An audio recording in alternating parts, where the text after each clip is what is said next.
All right, Sleuths, so Jay Slater's dad just posted a huge bombshell video that backs up what Cybersleuths have been saying for months. So don't forget to like, comment, subscribe, and ring the bell.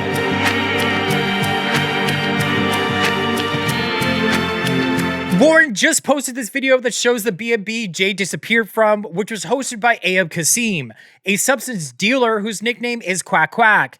AYUB was questioned by the corrupt Tenerife police, who some say work with the Mafia, and was let go back to the UK 24 hours after Jay disappeared. Here I am, back at the starting point. Jay was last seen to be spotted. This is the view.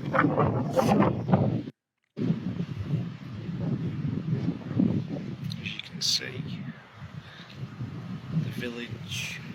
So Warren gave a tour outside of the B&B, and I found it interesting he wasn't allowed inside, since Ophelia, the B&B cafe owner, was not cooperative with the family throughout their search. Ophelia allegedly slammed the door on the family and pretended to not speak English. Ophelia is the last person to ever see Jay alive and saw him on the highway walking in the wrong direction at 8:15 a.m. the day Jay disappeared. So why didn't Ophelia offer Jay a ride or tell him he was going the wrong way is still a mystery.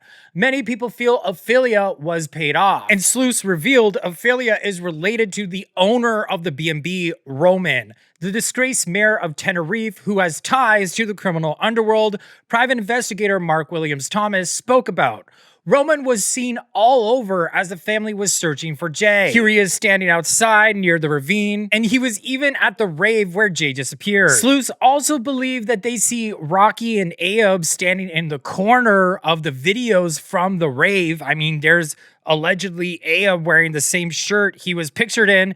And Sleuths also believe that they see the volunteer searcher, Chris Tenerife, there as well, although this is not confirmed. It's also alleged that AYUB and Chris are friends. It's been alleged that the B&B is sort of like a hideout for the Mafia in Tenerife, who is operating there to deal substances at these raves. Since there is only one review of the listing, which was from none other than AYUB himself, talking about how good the cleaning was, which could be an inside joke, because the steps to the B&B were allegedly painted and the B&B was deep cleaned after Jay disappeared. So in this shot, Warren shows the same view of Jay's final Snapchat.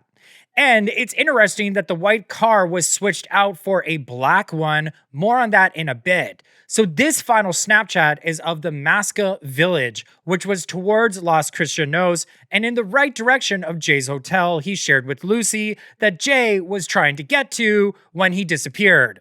It's clear that this is the obvious way to go if Jay was really trying to get quote-unquote scran, since all the restaurants are this way, and it's also down the hill on a highway, which would be an easy track and the path of least resistance for an individual who was partying for 3 days straight at the NRG rave. Stop is there. They say that he's turned left.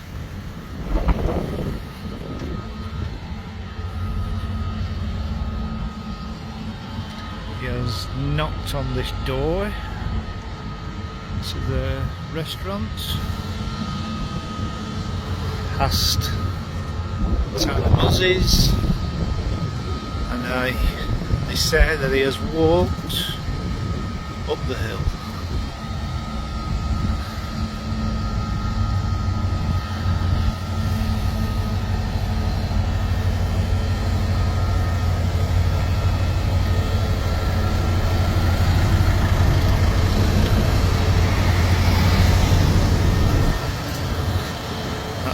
The 10 o'clock buzz. So Warren shows that there is a restaurant right there, but more importantly, an entire bus stop. This has been the huge point of contention throughout this case. Why didn't Jay just wait a couple hours for the bus? I mean, get food and charge his phone at the B&B as he was waiting for the bus to arrive at 10 a.m. because he was allegedly leaving the B&B at 8 a.m. And I think Warren was trying to tell us something in this shot, because as he's giving a tour, you can see Tenerife authorities appearing to wash the white car in Jay's final Snapchat. More specifically, the authorities appear to be trying to remove an identifiable sticker. So I think it's possible that the authorities were trying to get rid of the sticker since it could have been picked up by the many webcams in the Mascot Mountains and could potentially show what really happened with Jay. Many sleuths feel that this was someone dumping Jay's items in this webcam shot from the day Jay disappeared, since Jay's clothes were found beside his body and his phone was also found allegedly wiped, pointing to Jay possibly being placed at his final location and it being staged as an accident. So when Jay's body was discovered, volunteer searcher Chris Tenerife said it made sense that Jay went this way because there was a quote-unquote shortcut. But listen to what Warren had to say about that. Seriously? I think there's a lot of bull going on. Truthfully, can anybody see a shortcut back to Los Cristianos? And I'm gonna go out on a limb here and say, no, I don't see a shortcut. And do you, Gabby? That's a no. So Warren has remained largely silent since Jay's body has been discovered, but Warren has always maintained something about this story stinks. I think Warren is onto Jay's friends that they know more, because Warren dropped major hints in this cryptic video he shared this weekend, and it has no narration. It's just sort of like a slideshow of all these different places he visited in the search for Jay. The video shows the lay-by of that suspicious webcam that allegedly showed someone throwing Jay's phone. And as he was searching for Jay, Brad's mom, Rach, was hovering over him. Cybersleuths have pointed out in recent weeks how a lot of the clues early on in the case were being allegedly erased by Rach and Lucy, who were moderators of the Facebook group. Clues such as Lucy allegedly being a substance runner for AYUB and getting Jay involved in this underworld that eventually costed him his life, and footage of allegedly Jay having an altercation on the boardwalk in Los Cristianos that potentially ended with him getting murked. This footage in particular allegedly says AYUB's nickname, Quack Quack, and it was scrubbed from the Skyline webcam's website as well as Rach's Facebook group. And in my opinion, this sounds awfully a lot like AYUB's friend Rocky's voice. Quack, quack. Forget about all that others. So was Rach trying to steer Warren off in the wrong direction during the search? Because many sleuths believe that the final Snapchats sent from Jay's phone were also trying to lead investigators and his family in the wrong direction. One snap spoke of a stolen watch and doesn't appear to be Jay at all, with some sleuths saying it's actually Tom Hilton. Tom was the target of Jay's gang in 2021 that left his skull exposed, with many sleuths alleging he could be motivated by revenge. So was Jay actually set up and these posts were sent as a red herring for investigators? In Warren's cryptic TikTok post, he stealthily tries to photograph Brad on the rocks in Mascot, probably in the exact location Jay's phone last pinged. But to me, it looks like Brad has a black eye in this photograph. I mean, what do you guys think? Sleuths say in Brad's ITV interview, they can see the black eye. And it lines up perfectly with the glasses allegedly belonging to Brad that were found at the location of Jay's final phone ping. Warren also photographed Brad's shoes. At the very beginning of this case, it was alleged that Jay disappeared in white shoes, which you can see here that Jay is clearly wearing white shoes. But when Jay's Snapchat was revealed, Jay's shoes were changed to black. Sleuths allege that Warren photographed Brad's shoes because it shows that it was allegedly Brad pretending to be Jay in the Snapchat. These trainers that you can see on your screen are called Nike Reacts. These are the same trainers that Brad can be seen wearing sitting on the white stones.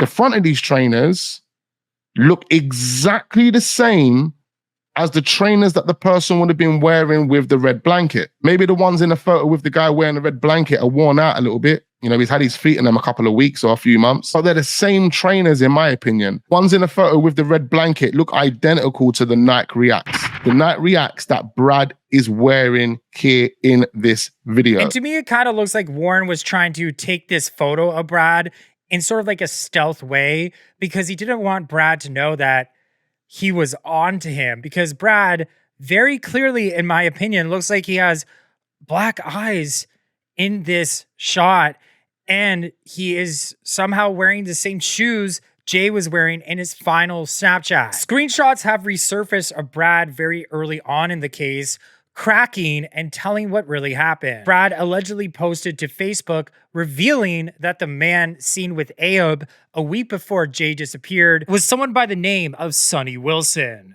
whose stepdad is Lee TABERER. Lee was allegedly the fourth person there the night Jay disappeared, and his rap sheet includes demanding money for people's family members. So Jay's mom, when she landed in Tenerife, received that sort of message before trolls had access to her personal contact information. So many people feel that Debbie couldn't have been targeted by trolls that early on in the case, and this message was real. The message Debbie received spoke of Jay owing a lot of money, and she needed to come up with those funds to get Jay back. Debbie did interviews very early on pleading for the safe return of her son, then raised money through a GoFundMe, which allegedly was used to settle the demand. Coincidentally, the day Debbie allegedly withdrew some funds was also the same day a boat called MARUBA that disappeared from the exact time and location Jay disappeared from returned back to Tenerife.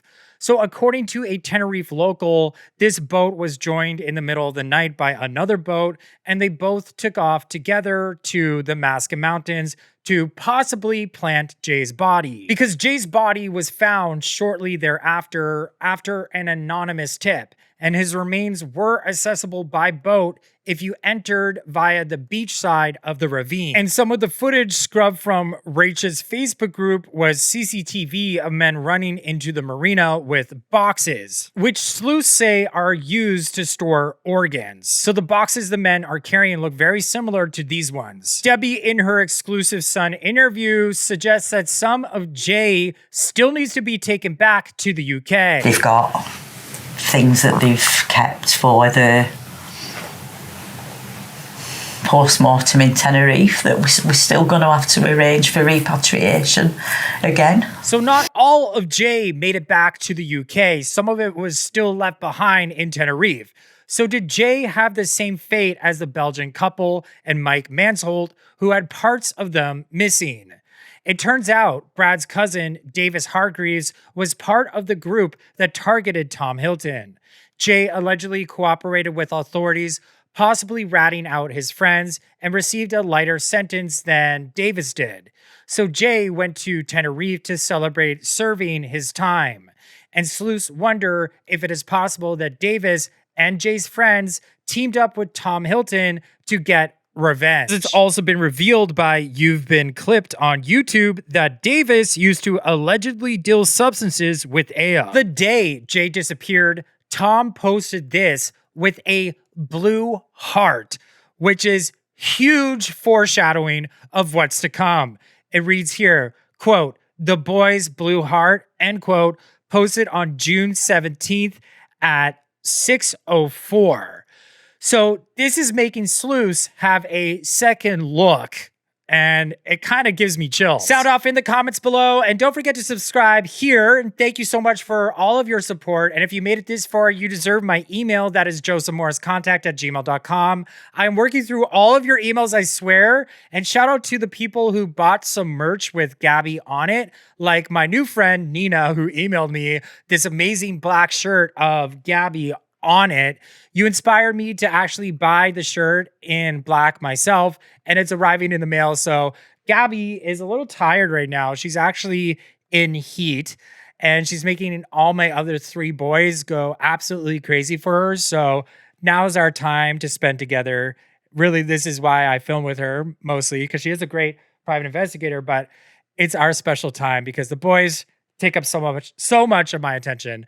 Anyway, guys, thank you so much for joining me on this video. Your support means everything, and thank you for supporting me just by watching my videos. Let's roll the outro. Bye, guys. I love you. See you in the next video.